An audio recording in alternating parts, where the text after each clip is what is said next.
और ये double dating करने वाले माननीय राहुल गांधी जी और अरविंद केजरीवाल जी, ये बाहर से कुछ और अंदर से एक ही नजर आते हैं। आप याद करिए, सर्जिकल स्ट्राइक हो, एयर स्ट्राइक हो, अफजल गुरु की फांसी का मुद्दा हो, ये सब विषयों पर कांग्रेस और आम आदमी पार्टी इकट्ठी नजर आई। राहुल गांधी जी, अरविंद केजरीवाल जी इकट्ठे नजर आए। आई तो आम आदमी पार्टी कांग्रेस के घोटालों की बात करके थी, लेकिन आज उनकी छाप जो एएपी है ना, वो ए अराजकता के लिए भी जाना जाता है, अलगाववाद के लिए भी जाना जाता है, आतंकवाद के लिए भी जाना जाता है, अफवाहें फैलाने के लिए भी जाना जाता है, अपराधियों को शरण देने के लिए भी जाना जाता है। ऐसी कौन सी मजबूरी है कि इन देश विरोधी ताकतों से हाथ मिलाना जरूरी है? मैं एक एक करके आपके सामने, आप याद करिए, अफजल गुरु की फांसी, देश को इंतजार था कि संसद पर हमला करने वाले को कब फांसी की सजा मिलेगी, लेकिन उसकी फांसी की सजा माफ कराने के लिए किसकी एनजीओ आगे आई, किसके रिश्तेदार, किसके मां बाप उसका हिस्सा थे? दिल्ली की जनता जवाब मांगती है। आतिशी जी, अरविंद जी, होंठ सिले रहेंगे कि कुछ बोलेंगे? और यही नहीं, टुकड़े टुकड़े गैंग जिसने देश विरोधी नारे लगाए, देश का नामो निशान मिटाने की बात की, उनके साथ कंधे से कंधा मिलाकर कौन खड़े हुए? जवाब दीजिए। उसको टिकट किसने दी? जो मुखिया थे टुकड़े टुकड़े गैंग के, डबल डेटिंग करने वाले राहुल गांधी जी और अरविंद केजरीवाल जी ने दी। यही नहीं, पंजाब के चुनाव को ले लीजिए, वहां पर आतंकवादी समर्थकों के साथ उनके घरों में रात को रुकने का काम किसने किया केवल चुनाव जीतने के लिए?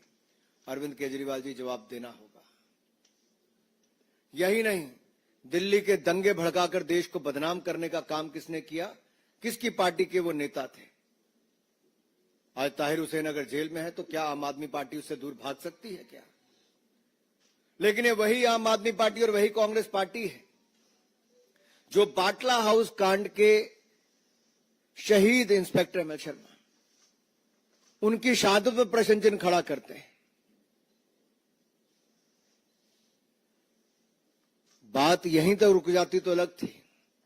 हमने तो देश में बम धमाकों की रोक लगा दी, लेकिन दिल्ली में कुछ लोग हैं जो बम धमाकों की अफवाहें फैलाकर मां बाप को रुलाते हैं, मां बाप घबराते हैं और स्कूल बंद हो जाते हैं।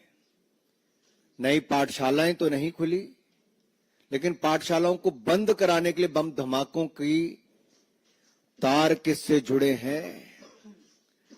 अरविंद जी, आतिशी जी, कोई जवाब देंगे क्या? कि राहुल गांधी जी भी यहां पे चुप रहेंगे, उनसे सवाल नहीं पूछेंगे? सवाल ये खड़ा होता है कि दिल्ली में डराने का, धमकाने का ऐसे 400 बार ये काम कौन करता है? आज इस बात का जवाब देना ही होगा। और फॉरेन फंडिंग, जो ऐसे आतंकवादी सोच के समर्थक हैं, आतंकवादी सोच को आगे बढ़ावा देते हैं, जो हिंदुस्तान का नामो निशान मिटाना चाहते हैं, जो खालिस्तान बनाना चाहते हैं, उनसे फंडिंग लेने का भी अपराध क्यों किया?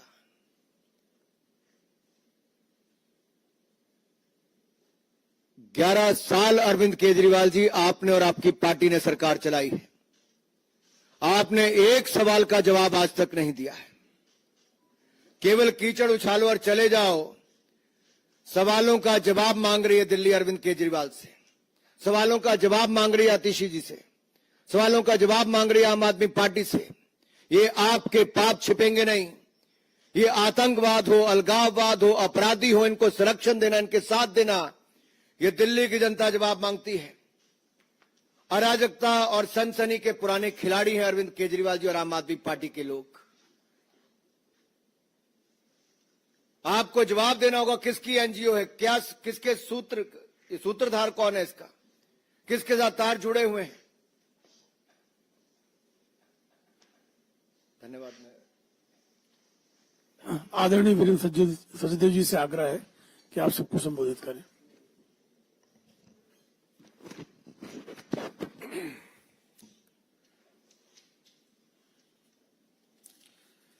आदरणीय अनुराग जी, उपस्थित सभी साथी मित्रों, अनुराग जी ने विस्तार से बता दिया कि कैसे आम आदमी पार्टी देश विरोधी ताकतों को पालने का काम करती है। और हम बार बार इस बात को कह रहे हैं कि दिल्ली में सामाजिक सद्भाव, शांति बिगाड़ने का काम आम आदमी पार्टी का स्लीपर सेल करता है। एक जुवेनाइल जिसके पास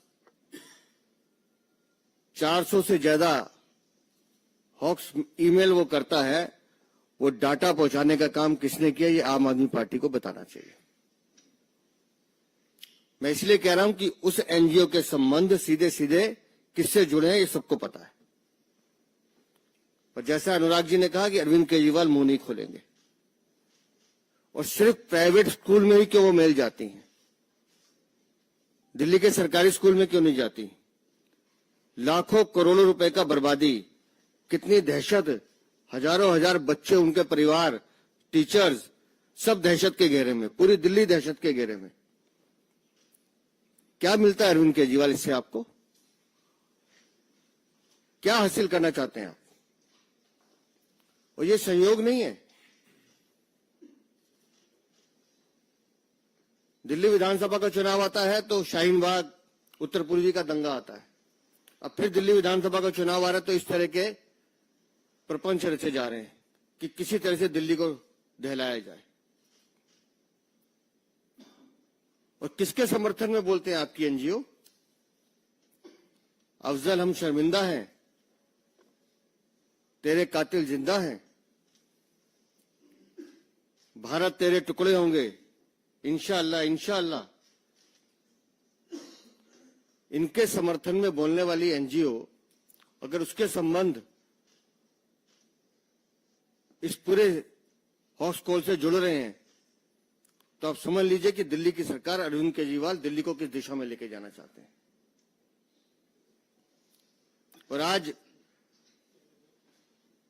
जो एक दूसरे के खिलाफ बोलने का काम कर रहे हैं, राहुल गांधी हो या अरविंद केजरीवाल, जब ये घटना हुई थी जेएनयू वाली, उस समय राहुल गांधी भी वहीं गए थे समर्थन देने के लिए, जैसे अरविंद केजरीवाल भागे थे। और ये कोई एक घटनाक्रम नहीं है।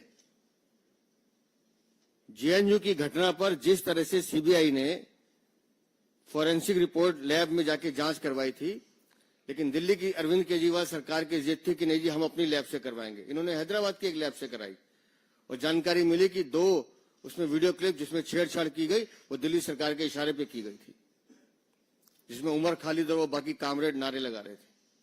कितना बचाने की कोशिश करोगे? और फिर जब उमर खालिद पे कहा कि मुकदमा चलाने की अनुमति मांगी दिल्ली पुलिस ने, तो अरविंद केजरीवाल ने फाइल दबा के रखी, अनुमति देने से मना कर दिया था। ये सब बातें रिकॉर्ड पर है। तो किसको पालना चाहते हैं आप? अवैध बांग्लादेशी रोहिंग्या, उसमें आपकी जान बसती है अरविंद केजरीवाल।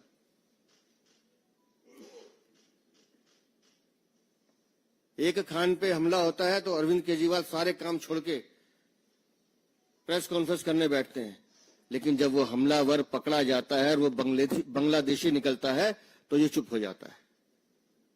रिश्तेदार है तुम्हारा, तुम्हारे मुंह से आवाज नहीं निकल रही। अवैध बांग्लादेशी रोहिंग्या के दम पे चुनाव जीतना चाहते हो? हर वो आदमी जो देश का दुश्मन है, देश के सत्ता और हमारी एकता पर आवाज उठाना चाहता है, वो अरविंद केजरीवाल के साथ खड़ा हुआ नजर आता है। और दिल्ली की जनता इस बात का जवाब मांगेगी कि कब तक देश के दुश्मनों के साथ अरविंद केजरीवाल खड़े रहेंगे। बहुत बहुत धन्यवाद। आदरणीय अनुराग जी कुछ और जोड़ेंगे, इसके बाद अनुराग जी और वीरेंद्र जी आपके प्रश्नों का उत्तर देंगे। आदरणीय अनुराग जी, आप सबके प्रश्न सादर आमंत्रित हैं। मैंने तो आपको पहले बता दिया, उदाहरण देके बताया कि डबल डेटिंग करने वाले राहुल गांधी जी और अरविंद केजरीवाल जी, ये आप और के खिलाफ कहा भी था और 11 वर्षों का रिकॉर्ड मोदी सरकार का ये कहता भी है। जहां दूसरी ओर नक्सलवाद को भी जड़ से खत्म करने की हम बात कर रहे हैं। हमारे लिए सदा नेशन फर्स्ट रहा है, राष्ट्र प्राथमिकता रही, राष्ट्र प्रथम रहा है। कुछ राजनीतिक दल ऐसे हैं जो लोग इन देश विरोधी ताकतों के साथ हाथ भी मिलाते हैं, राजनीतिक लाभ उठाने के लिए उनका चंदा भी पाते हैं और फिर मौन हो जाते हैं। और ये चुप्पी क्यों है? तब तो वो बड़े बड़ी बातें करते हैं और ये डबल डेटिंग करने वाले माननीय राहुल गांधी जी और अरविंद केजरीवाल जी, ये बाहर से कुछ और अंदर से एक ही नजर आते हैं। आप याद करिए, सर्जिकल स्ट्राइक हो, एयर स्ट्राइक हो, अफजल गुरु की फांसी का मुद्दा हो, ये सब विषयों पर कांग्रेस और आम आदमी पार्टी इकट्ठी नजर आई। राहुल गांधी जी, अरविंद केजरीवाल जी इकट्ठे नजर आए। आई तो आम आदमी पार्टी कांग्रेस के घोटालों की बात करके थी, लेकिन आज उनकी छाप जो एएपी है ना, वो ए अराजकता के लिए भी जाना जाता है, अलगाववाद के लिए भी जाना जाता है, आतंकवाद के लिए भी जाना जाता है, अफवाहें फैलाने के लिए भी जाना जाता है, अपराधियों को शरण देने के लिए भी जाना जाता है। ऐसी कौन सी मजबूरी है कि इन देश विरोधी ताकतों से हाथ मिलाना जरूरी है? मैं एक एक करके आपके सामने, आप याद करिए, अफजल गुरु की फांसी, देश को इंतजार था कि संसद पर हमला करने वाले को कब फांसी की सजा मिलेगी, लेकिन उसकी फांसी की सजा माफ कराने के लिए किसकी एनजीओ आगे आई, किसके रिश्तेदार, किसके मां बाप उसका हिस्सा थे? दिल्ली की जनता जवाब मांगती है। आतिशी जी, अरविंद जी, होंठ सिले रहेंगे कि कुछ बोलेंगे? और यही नहीं, टुकड़े टुकड़े गैंग जिसने देश विरोधी नारे लगाए, देश का नामो निशान मिटाने की बात की, उनके साथ कंधे से कंधा मिलाकर कौन खड़े हुए? जवाब दीजिए। उसको टिकट किसने दी? जो मुखिया थे टुकड़े टुकड़े गैंग के, डबल डेटिंग